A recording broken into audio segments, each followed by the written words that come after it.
Hey, it's Jamie Scrimger. When I became a stepmom, I quickly realized that while moms are encouraged to keep it real, there's a big double standard when it comes to stepmoms. So I decided to start the conversation myself. Thriving as a stepmom doesn't just come from conversations about being a stepmom, though. Here we dive into marriage, relationships, personal growth, and more. My mission? Inspire you to live a kick-ass life while bringing you along as I create my own. This is the Kick-Ass Stepmom Podcast. Hello. All right, so we are diving into part 2 of the interview that I did with Ashleigh Renard, author of Swing. Now, if you don't know what I'm talking about and you haven't listened to episode 1 of this 2-part series, I guess, you got to go back and you got to listen to that one. You just have to. This won't make sense. In that episode, we talk about Ashleigh and her husband's decision to dabble into the world of swinging, and ended the conversation when Ashleigh confesses that she fell in love with another man. Yeah, so lots happened in that episode. Go back and listen to it. Then in this episode, we pick up where we left off, and Ashleigh shares how she rebuilt her marriage after almost getting a divorce, how she stopped being a martyr mom, her tips for keeping monogamy hot, what she learned about herself during the whole swinging process, and a lot more. She shares so much in this one, and I'm just so grateful that she was so open and honest, because this was a very powerful transformation. And her tips for keeping monogamy hot and transforming the way you show up for yourself, your partner, and your kids may just inspire you to level up in your own life. All right, let's dive into part 2 of my conversation with Ashleigh Renard. So welcome back to part 2 of the conversation that left me in awe last time. I was like saying to my husband, like, did you know this? And he's like, yeah, I knew this. I was like, how did I not know? It's so funny, Jamie, like the things that can just expand our perspective and awareness, right? And it comes in different ways at different times, but it's amazing how much of life is just going on around us and we don't really notice, right? I know. It just shows like the power of our awareness and our focus, truly. For sure. Anyway, it sparked some really good conversations, which I'm sure he appreciates you for. Thank you. Yeah, men are a fan of Ashleigh because I'm like, let's get along, let's have some good sex. And then whatever comes along with that, right? Like, do I need to take care of the kids more? Do I need to do the dishes? Do I need to like step up? That's what a lot of this is. Like learning to step up for myself, because I realized, wow, I'm not as happy as I told myself I was, or I'm not as happy as I really think I should be, because I have a pretty nice guy for a husband and we don't fight and we have 3 healthy kids and my business is thriving. I should be happy. And I think a lot of us are in that sticky spot where, we would wish ourselves happier if we could, but there's something that we keep bumping up against that's just like not doing it. So I think that there are ways that we try to fill ourselves up or numb ourselves out in different ways, right? Scrolling social media, adding to cart. For some people, it's food. For some people, it's maybe it's a great hobby. Maybe it's a great hobby like hiking or stamp collecting, or like, you foster dogs. Like we all do things every day to try to feel filled up and feel satisfied. And that edge between, is this good for me or is it not, I think is tricky for a lot of us, right? That line. Especially when we're trying to bring so much awareness to, wait a minute, where are my limiting beliefs? Wait a minute, where is like patriarchy or society or whatever just telling me that things should be a certain way or I should be a certain way? And then where does all of that end and where does the line actually start for things that are truly essential for us on this current soul journey, like this current incarnation, like this time in this meat suit, what do I need? I think a lot of us tell ourselves, well, I would be a better person if I needed less. I would be a better person if I asked for less. And that's the pickle I found myself in when we got into the swing lifestyle. And like a dodo, immediately I fall in love with someone, like the first man who tells me I'm funny. And I realized during that time, wow, I am much needier than I thought I was. I'm much needier than I would really prefer to be. But I can't ignore that anymore. If I ignore that, I am going to be disloyal, dishonest, not really being a good caretaker of myself. And during this time, I was really trying to figure out how to be a more joyful caretaker of my children, to be like a more joyful mom. Mm-hmm. And I knew that when I was not really filling myself up, really looking at my satisfaction, really looking at my longings with integrity, and with integrity, I just think that's prioritizing, the things that you need are a priority in your life, right? And it's so easy for us just to take everything that we need off the table and just look at, what does my spouse need? What does my job need? What do my kids need? When they're all okay, then I'm going to focus on myself. Or, a lot of us started this early in life with siblings or coaches or teachers or parents or anybody who we thought, wait, I think it's my job to make them feel better before I can feel better.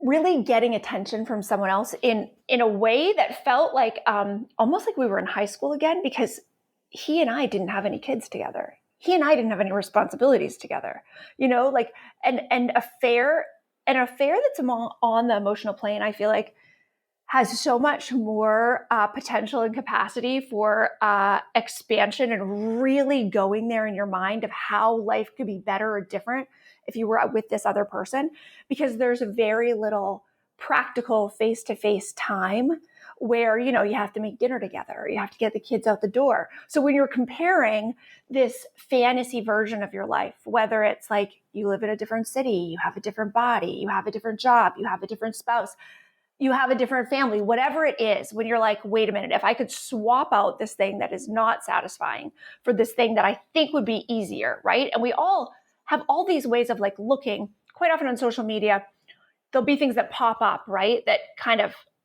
hit us in the gut when we see other people are doing them. For I think a lot of people, before they get married, it's seeing friends or acquaintances get engaged or get pregnant or have a baby or buy the new house or, right? All these things that you think oh, that's for me too, but I don't have that, right? And then all these emotions come up. Am I mad at myself? Am I mad at them? Am I jealous? Am I happy for them? But also I want to, it's so complicated, and it doesn't have to be this complicated, Jamie, but it's super complicated because from the time we were really little, when we had wants and needs, we all got a variety of reactions to that. And in our partnerships, especially marriage, my husband and I have been together for 15 years at this point. We had a lot of patterns, which I'm sure a lot of people do. And we still have a lot of these patterns that we're trying to bring more awareness to, where I would want something, make a bid for connection or want some kind of closeness or emotional intimacy. And really quickly, depending on his immediate reaction, my temperature would go hot or cold, and then I would come closer, or I would just go bark up another tree, right? And in those patterns, I think it's protection, right? Because I don't want to be honey, I need from you, and him go oh God, we don't want to be brushed. To minimize that need. To minimize it, or to feel like I'm a pain in the ass or a burden. Because I think a lot of perfectionists, type A, overdoing, Enneagram 3, I mean, so many humans have this tendency, and we all have it for different reasons, but it's a lot of us have this, the overdoing, the seeking outside of ourselves. Whenever we're feeling hungry or needy, or the actual feeding of ourselves physically and emotionally is something that not a lot of us saw modeled to us, right? So we look for it in different ways. And when we were in the swing lifestyle and I was getting this attention from other men, the type of attention I would never get from my husband, because basically the only time he was really loving towards me was when we were having sex. He was loving towards our kids all the time by being a parent. But the only time he was really a husband to me was when we were in the bedroom.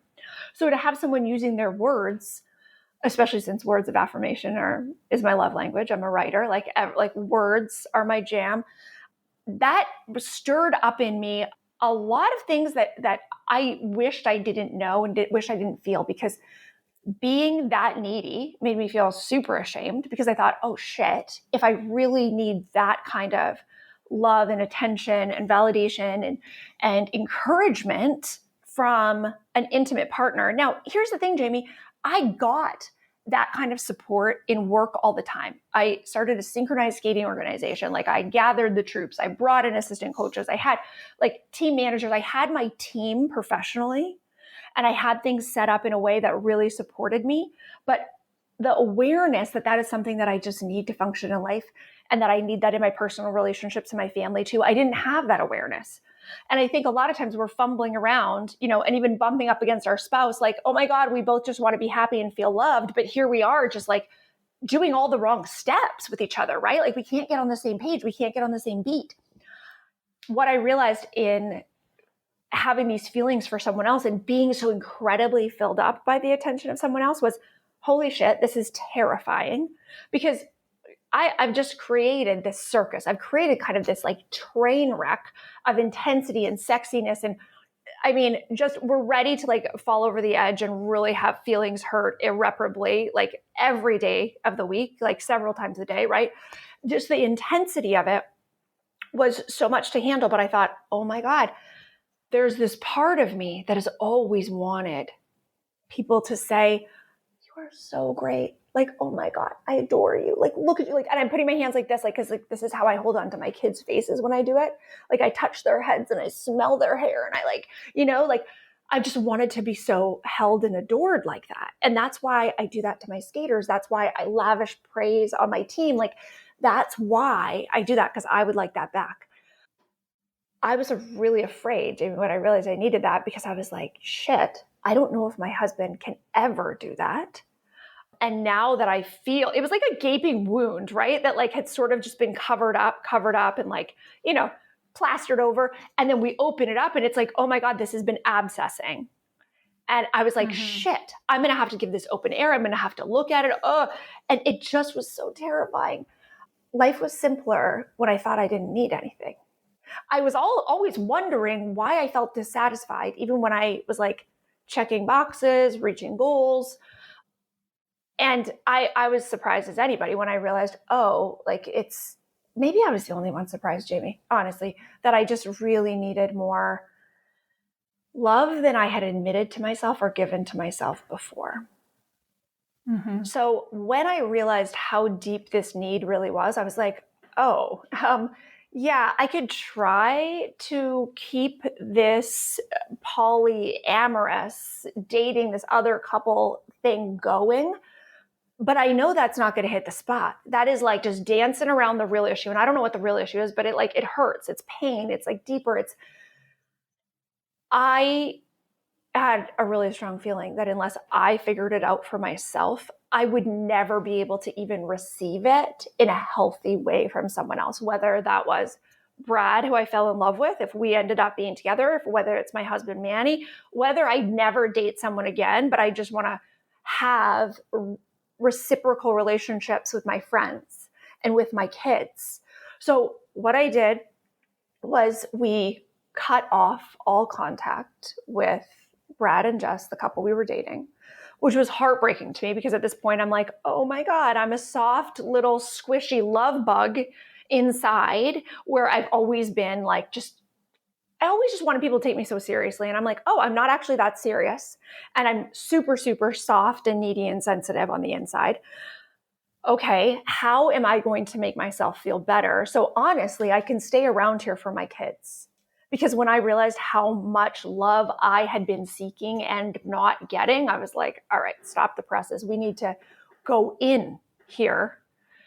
And that's when I started writing myself the love letters, because not only was I feeling emotionally terrible, I started getting sick physically, including like precancerous cells on my cervix, skin cancer on my forehead, like all of these things. Like my body had been the thing that really held strong no matter how hard I pushed it. Like always, always, always.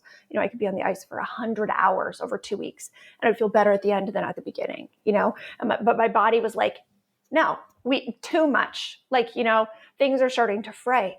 So I was in meditation and I was asking myself, like, what do I need to do to get better? Like, how do I feel like myself again? And what I heard was, you need someone who loves you better. And immediately I felt like righteously angry at my husband, because I was like, that's right. Like that bozo's never loved me well enough, right? Like it's him, it's his shortcoming. I was just sit in meditation for months and months and months. Jamie was like, you need someone who loves you better. And I was like, all right, do I leave? Do I get divorced? It's like, yeah, today's the day I'm going to do it. And then I was like, my resolve would like fall away. Like, I swear 5 days a week, I was like, when he walks in the door tonight, I'm going to just tell him to go to his brother's house. But then I would see him and like, I would kind of soften. And I was like, maybe not today. And then finally I'm sitting in meditation like 6 months later and I hear it again. I'm like, how do I feel better? Like, I'm just so desperate because I just don't feel like myself, Jamie. You know what I mean? And I would say that like, there were times when I felt like myself and I wasn't actually acting in a healthful way, but I was like getting things done and moving forward. I was feeling fired up, even if it was like sort of a panicked or anxiety fueled, like working. But I started like, I didn't have that fire, right? I just felt really down, like really, really down. So I said like, what do I need to do to feel like myself again, right? And then I heard, you need someone who loves you better. And I was like, thanks. Like, I heard you the first 100 times. Like, have you got anything better for me? And it was, and it's you. Like, you need someone who loves you better, and it's you. And I thought, well, finally, like a fucking assignment I can do on my own instead of relying on other people, right? Because it's like, yeah, I need someone to love me better. But like, did I pick the wrong husband? Like, how do I change him? Because you can't. It was so confusing to me.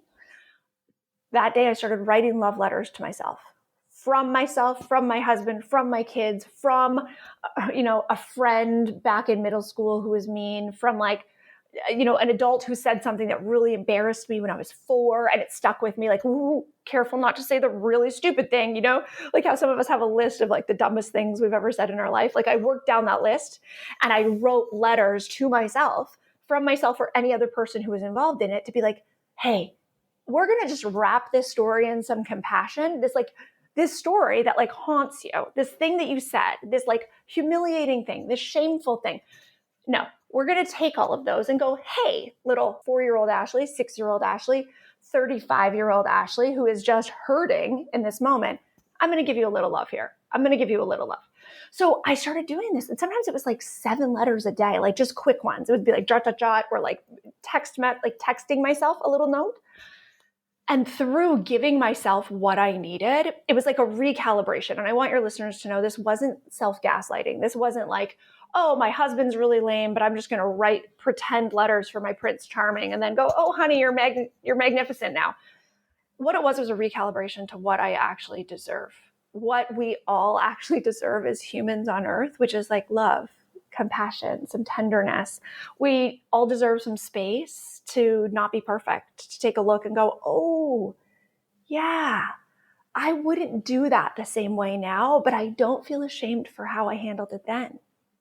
And that softening was like, I feel like I'm going to cry right now talking about it, Jamie, because that was just a huge shift. My whole life, I thought the only reason I'm good or approaching good is because I push myself so hard.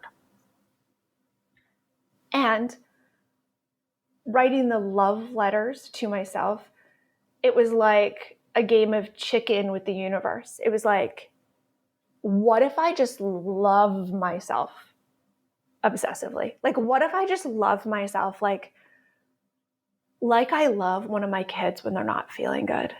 Like, what if I just love myself like I love my dog when he hurt his knee? Like, what if I loved myself the way I love, like, a little aloe plant that I'm like trying to like make come back to life. And here's the thing. When we direct the love and the compassion and the wisdom that is flowing through us every day, that is flowing through all of us every single day, when we take that potential and we go, I am going to take this energy and I'm going to aim it towards feeling good and saying, no matter what, if my kids are having struggles, if my partner walks out the door today, no matter what, I know I am okay. I know I am okay. So I started writing these letters for months and months. And I don't even know if I told anybody. I know that I made a declaration in my journal the day that I was going to do it. And I started writing like, okay, wait a minute. What do I think could change if I actually felt loved and filled up and I could do that myself? What do I think would change in my world? And I just wrote one word and I said, everything. Everything would change. And then I started getting more detail in it, like really fantasizing, really dreaming, Jamie, like, oh, how would my husband's like chronic pain be if we were all in this space of like, really, we have what we need. We are all filled up, like access to doctors or supplements or the therapies we need or whatever, we have everything we need, right? Like, what if I actually believe that with my full body, that we have what we need in every moment? How will my relationship with my kids look? How will my patients look with a frustrating athlete or assistant coach? Because I was still coaching skating at this time. And this trajectory, Jamie, for like feeling dissatisfied or unfulfilled and then saying, what do I need now? And it's like, what do I need? Meaning like any part of me that's like, I'm not okay, whether it's like, you know, a 7-year-old part of you, inner child part, whether it's like the part of you that knows what you're capable of in business, but like you haven't hit the mark yet. But like, I definitely understand enough about this industry or enough about communicating with people that I can do that. Like I can sell that many books or I can launch this kind of program or, you know, when we add certainty and encouragement to certainty and encouragement inside of us, things start to grow. New parts of ourselves are in there dormant. And we've been giving them like the wrong food. Instead of really fostering us to grow into the people we're meant to be, so much of what we give ourselves is stifling, is like authoritative. It's like discipline. It's like do better. You know what I mean? It's like trying to keep ourselves in line. I think we're keeping ourselves in line to some sort of standard that so many of us, if we were asked like, wait a minute, describe it. Who are you trying to be? Or who do you think you should be? We'd get like a couple words down, but then the words wouldn't come. It's sort of like this feeling we get from people like, oh, don't be like that. And it's like, oh, okay, I can't be like that. But how are we supposed to be then, Jamie? Right? Like there's no yes put in. We're really policing ourselves with a lot of no's. Like, I shouldn't eat that much. I shouldn't rest that much. I shouldn't ask for that much. No, too much, right?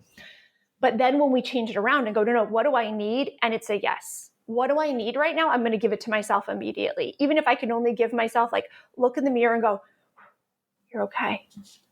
You are a great mom and your kids know they're loved. Whatever it is, Jamie, the littlest thing. I was like, oh, that became my focus. That became my obsession. Like, what kind of influence can I wield in my family and in the world if I'm filled up?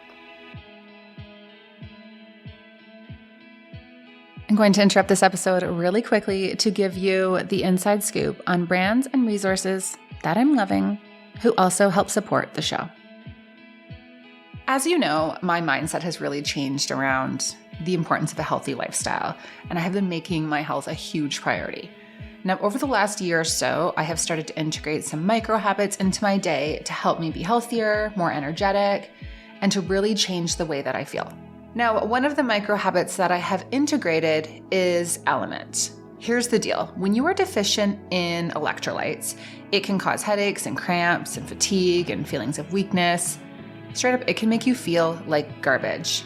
And having a sufficient amount of electrolytes in your system can regulate your appetite and curb cravings and overall just make you feel much better.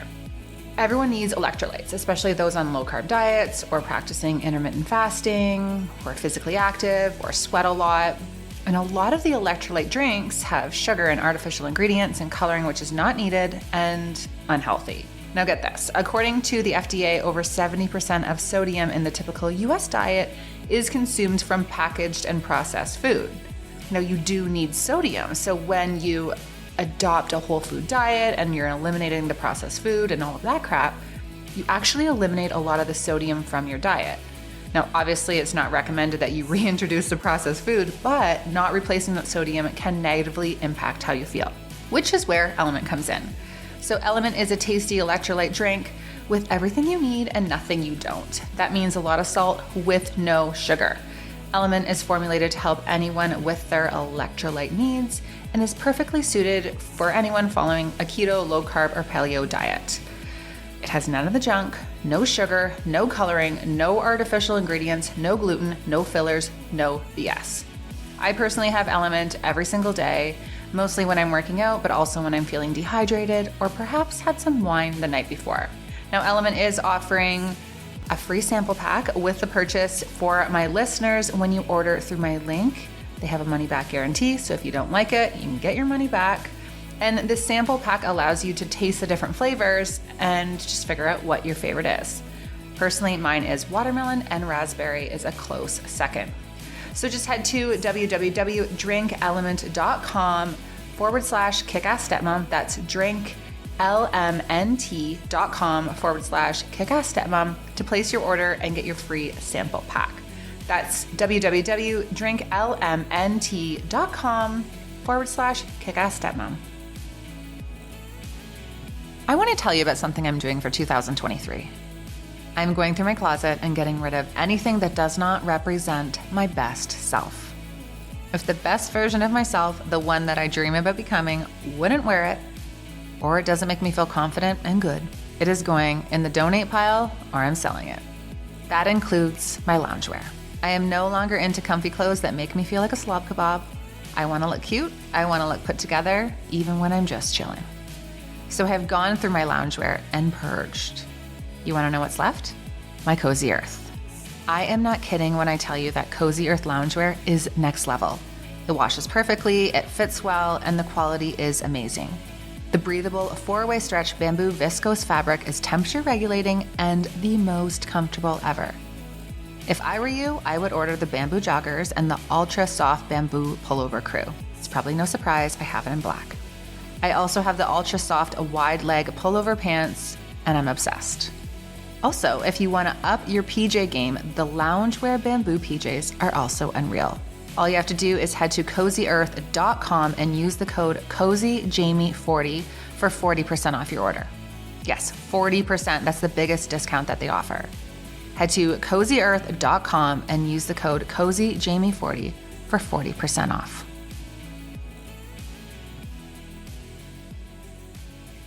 So a lot of your work is talking about, rehabbing the shabby marriage, or, how you and your partner got back on track. How did you take what you were giving yourself and what you learned during this process and this awakening about yourself and bring that into that? Okay. So it was really annoying because while I was doing this, my husband was doing what looked like nothing.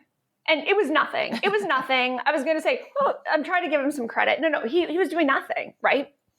Now, who knows what kind of good works are just working through us at different times by the grace of whatever. I don't know.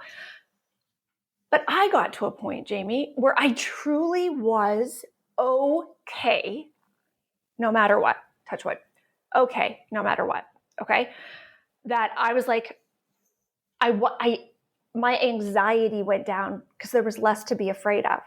Because I'd be like, what if he walks out the door? It's like, well, I'm loving myself pretty well right now. So I got to a point where I was feeling so good that I thought, oh, well, that doesn't match anymore. I was like, it was like kind of like one of these things don't belong, right? And I was like, yeah, the marriage. No. So I talked to my husband and I said, I think maybe we've gone as far as we can go. And it wasn't an ultimatum. I wasn't stomping my foot. I wasn't even crying. I was just like, oh, like when you figure out something new in a board game, or like there's this big reveal or aha in a book you're reading and you're like, oh, this all makes sense now. I said to him, I just don't think we're good at marriage. Like we're really good at a lot of things, including like we're great in the bedroom together. We're really good at co-parenting. We're really good at making financial decisions, which now I take that back because we're going through a new marriage renovation and we're buying a new house. And I'm realizing, holy shit, that's something we have just swept under the rug in an enormous way, is like our financial literacy and communication and intimacy has been really on different planets, which we're working out. But Jamie, I came to him really okay, really like excited about realizing, oh, this marriage is so hard. Maybe because like we are not a good match and maybe we shouldn't be doing this, right? because so many things in my life started becoming so much easier. So I looked at the things that were hard and going, why we don't need to do this. It doesn't need to be this hard. So maybe it needs to end.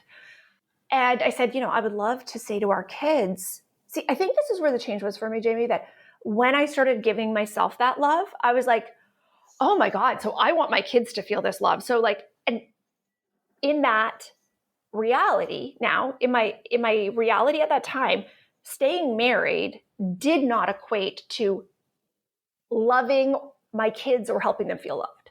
I had been giving myself that love myself, and I'm like, oh no, we can access this on our own or within a family or whatever. And I said to my husband, I said, I think we're actually maybe doing the kids a disservice staying together, pretending like this is the emotional intimacy that we want for them as adults. I would rather say to them, look, mommy and daddy were good at a lot of things. Let's give you the list, right? But we're not really good at like having a mature adult marriage and relationship. Like we're still kind of communicating with each other like on a high school level. We want better for you guys. And we hope that one of you figures it out and we get to see, or like, that this is a constant like adventure, but we're saying like the kind of relationship that we want for everyone in this family, like the bar is high. The bar is high. Like, let's go for that.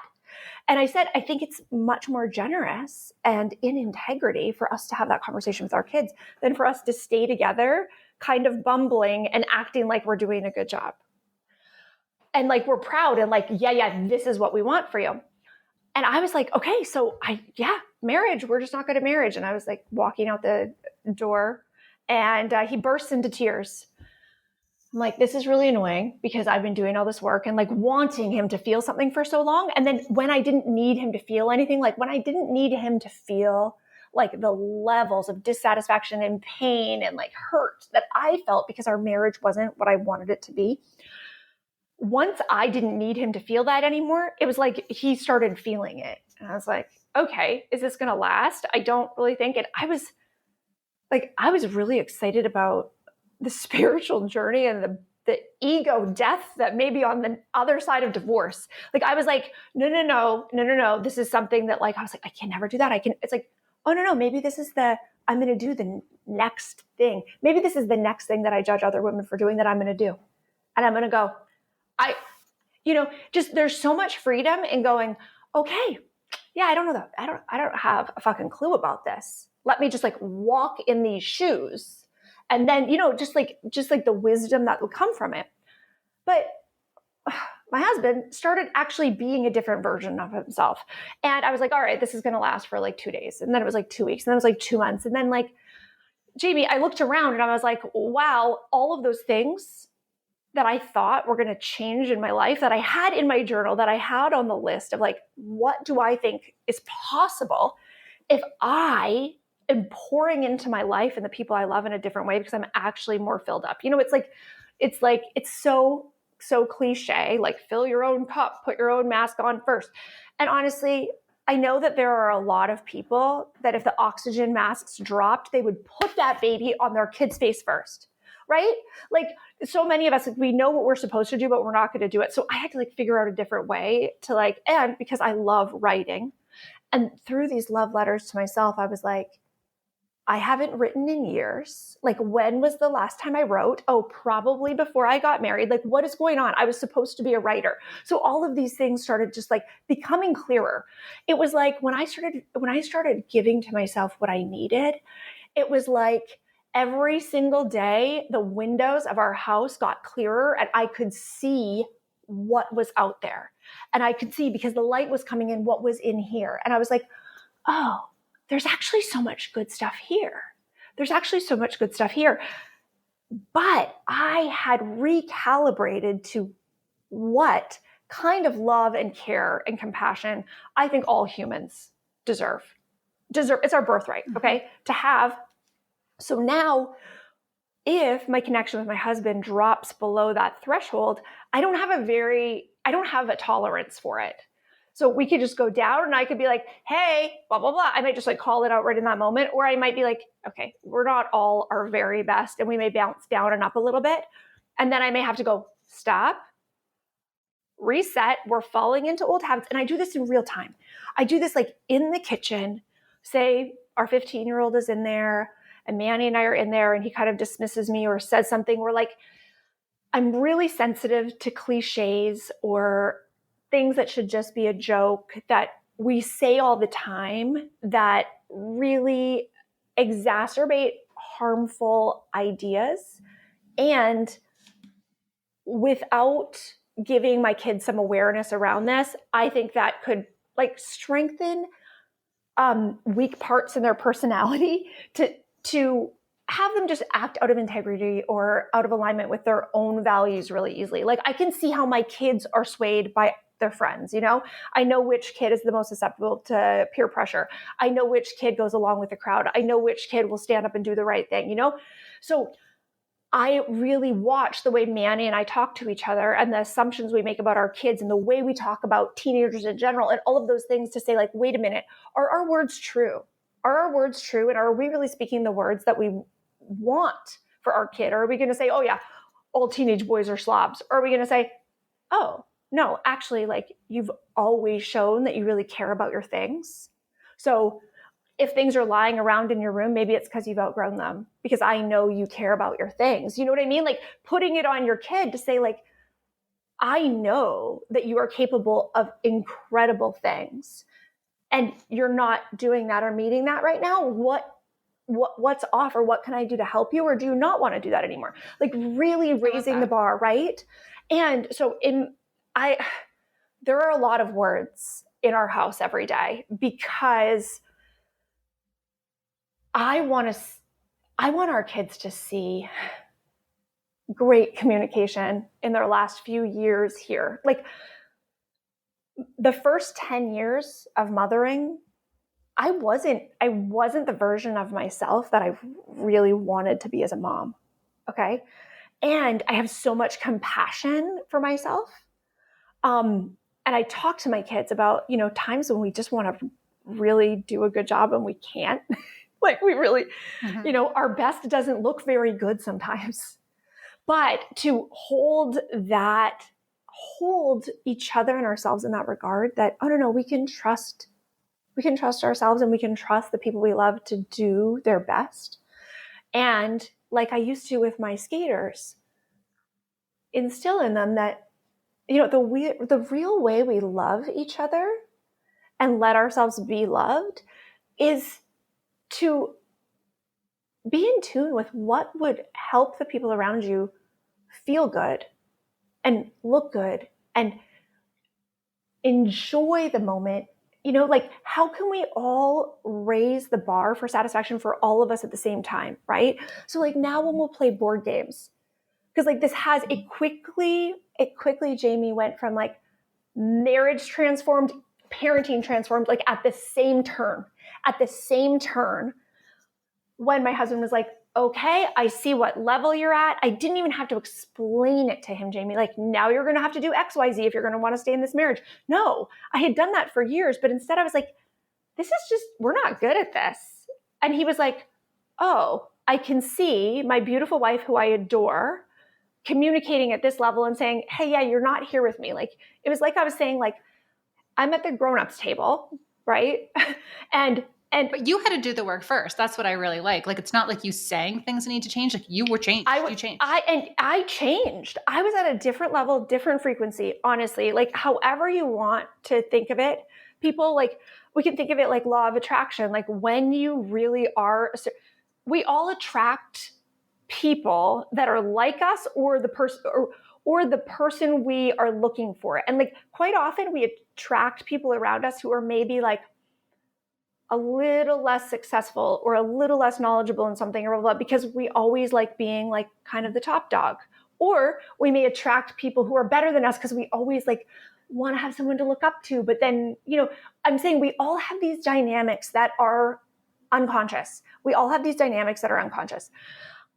But when we can shift, it's like we turn to a different radio station. It's like we are on a different channel, and the people around you are going to have to tune to your station if they want to be in communication and in relationship with you.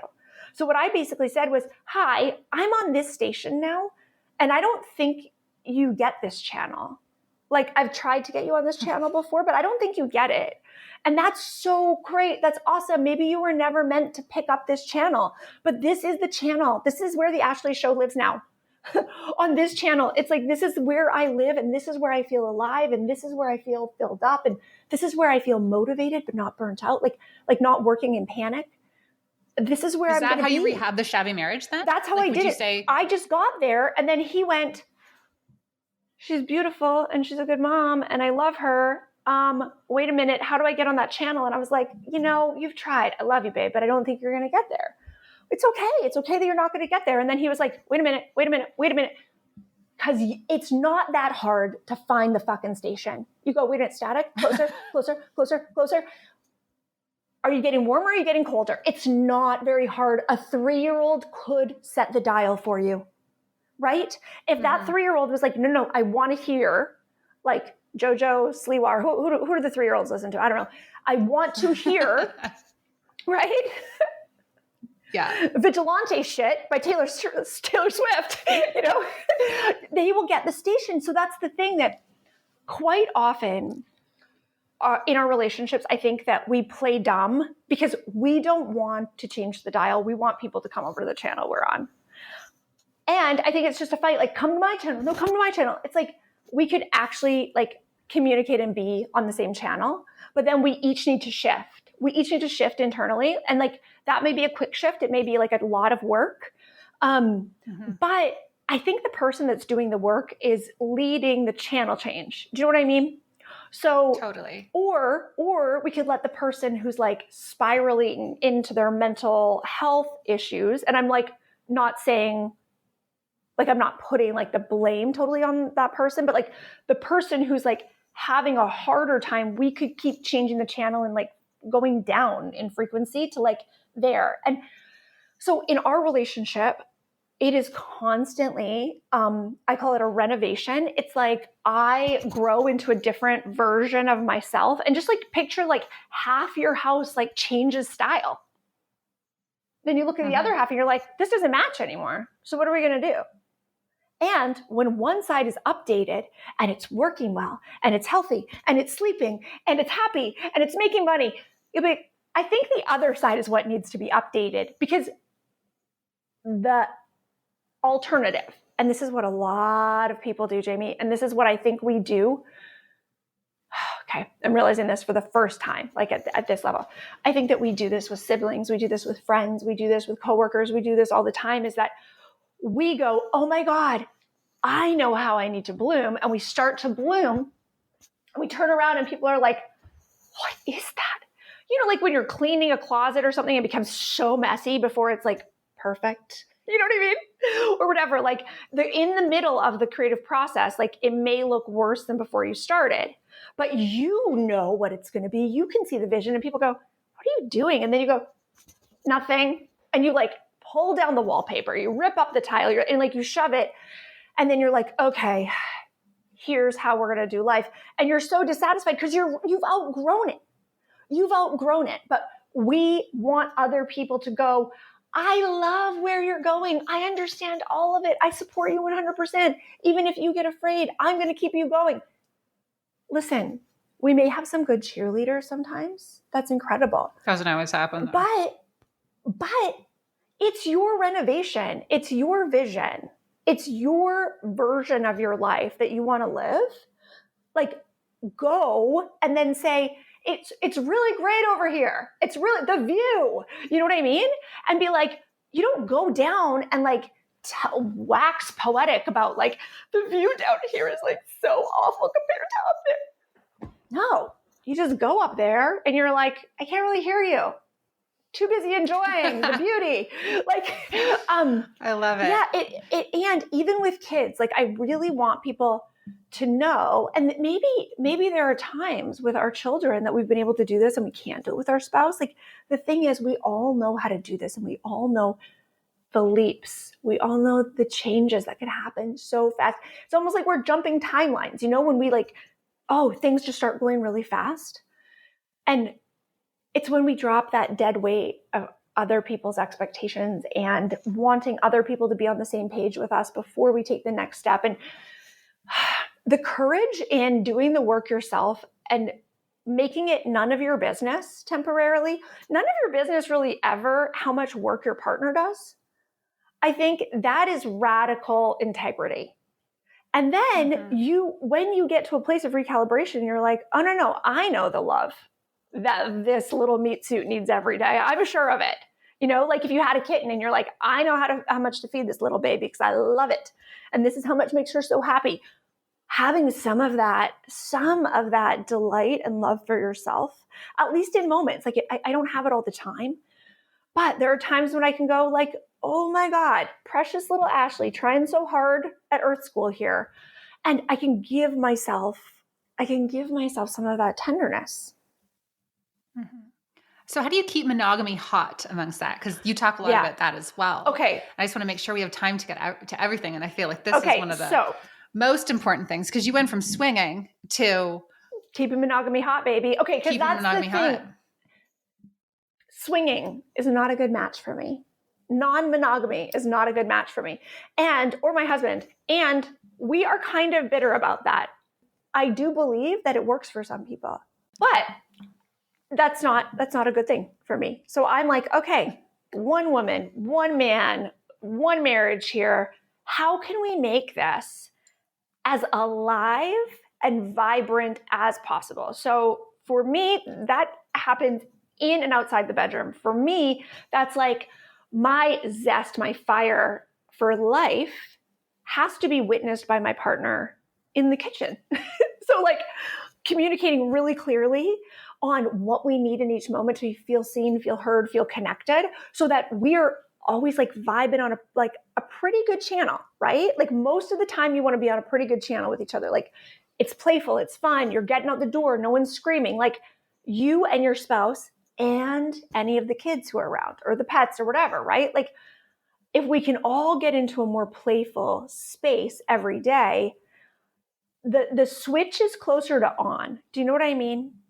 When we're already having this like, playful, at ease, we don't have to rush. We don't have to take things so seriously because, Jamie, there are a lot of things in the day that are really good for us that we don't take the time to do, right?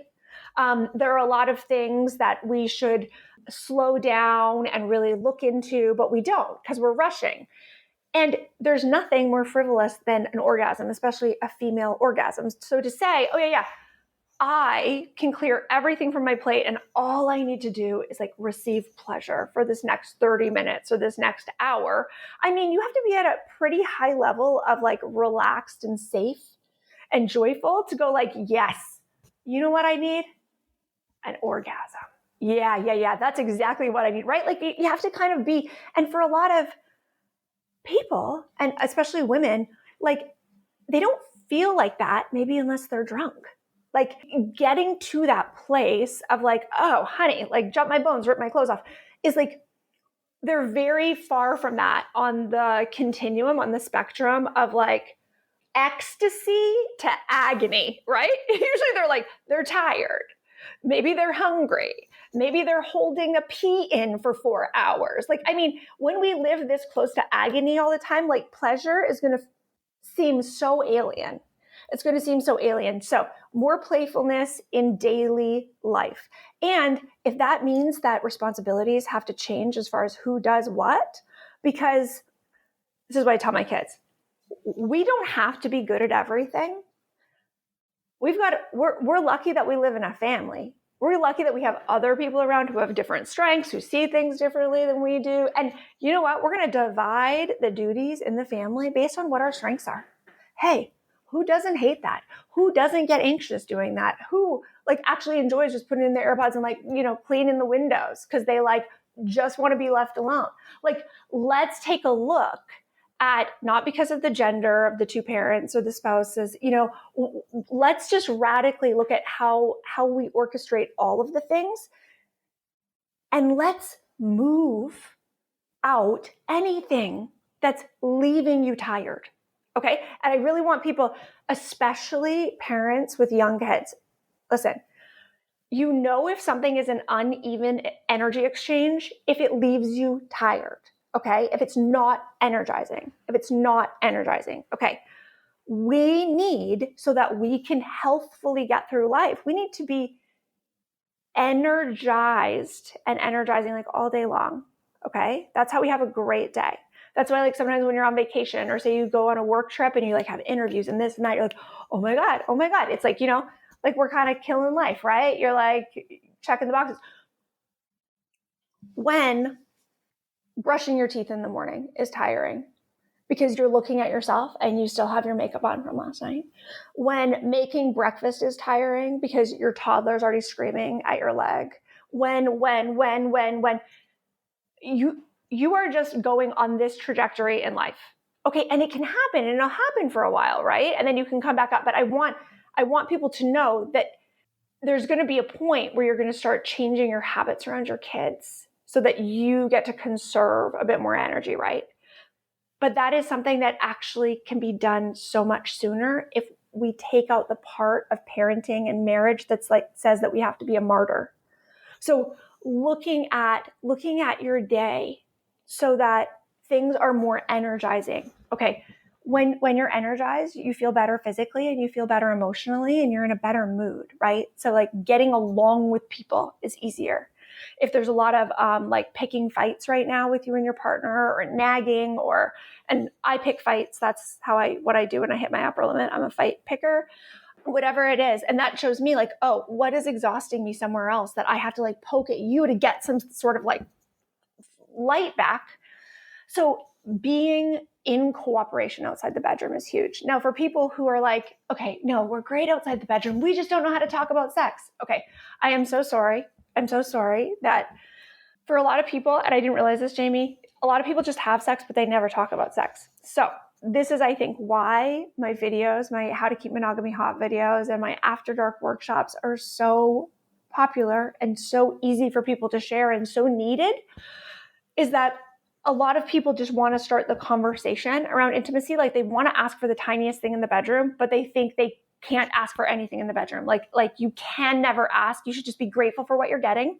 And I think this is a bit of an equalizer with genders, I think, is that both men and women have been taught in different ways that like, I should just know, or it should just be good enough, or, and it leaves all of us hurting if we never have a partner or we never have the courage ourselves to say the thing first, to initiate the conversation and say, hey, I need to tell you, when you touch me like this, it feels a little weird. Like, could you try doing this? Or talking about the feelings, like just all of the things that could come out.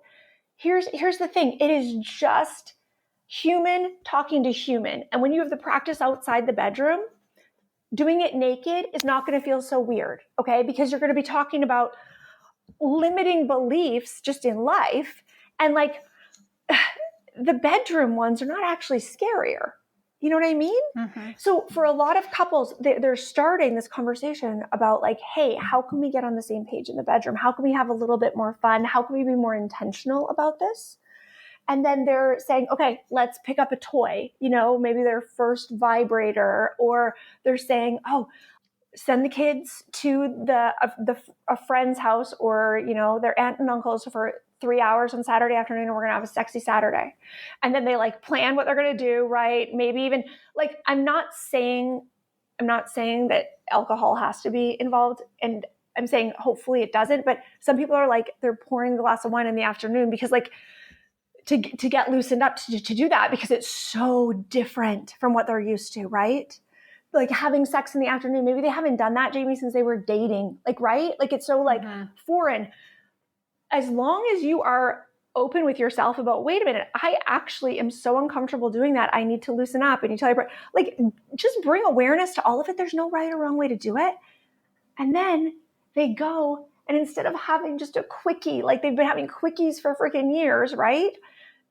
They, for 2 hours, will like have a massage. They'll have sex a couple times. They'll have a shower together. There'll be music. There'll be candles. It'll be like the way a wedding night maybe should be, except like you're too tired and maybe it's late. But like, yeah, my wedding night was not like that. Right. But like a really nice night like that. And then they walk out of the bedroom and they go, oh my God, like life is so much more fun when we're on the same team. Like we are really good at cooperating.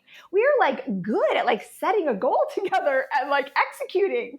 And like, you know, whether or not sex has been an awesome thing for you at a different time in your relationship and now you're in a lull, or it's like it's never been good and now you want it to be good, like most of us have that feeling, whether we saw it in media or we had it before, that like when you're having good sex, like you feel like you're like the king of the world, you know? Mm-hmm. So we have that feeling like I'm going to feel more powerful if this part of my life feels better. So then you go in with your partner, you have some success there.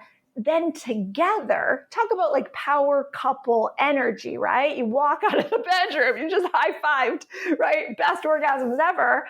And you're like, hey, you want to start a business together? Or you want to do this? Or like suddenly you like, I don't know what happens. Like fill in the blank, because like it's happened 1,000 different ways for 1,000 different couples. But getting on the same page in the bedroom, saying, hey, it's not too late.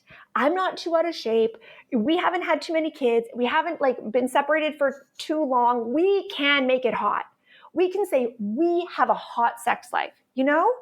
Like just like pat yourself on the back. Look at us. Like, it just feels good when you feel like you're ringing the bell, like you're getting something right. That is so good. Honestly, this is so helpful. And I love how it's come like so full circle, right? Yeah. Like from the beginning, first episode to this episode, the work you do on yourself, how it trickles into your relationship, into parenting, all the things. You are such a light, Ashleigh. Thank you so much for coming on. We are going to link your video series, your book, all the things, awesome, and send everyone your way. Oh, thank you, Jamie. This was so fun. That's it for this one. Thank you so much for tuning in. As always, if you enjoyed this episode, share it with someone who you think it would resonate with.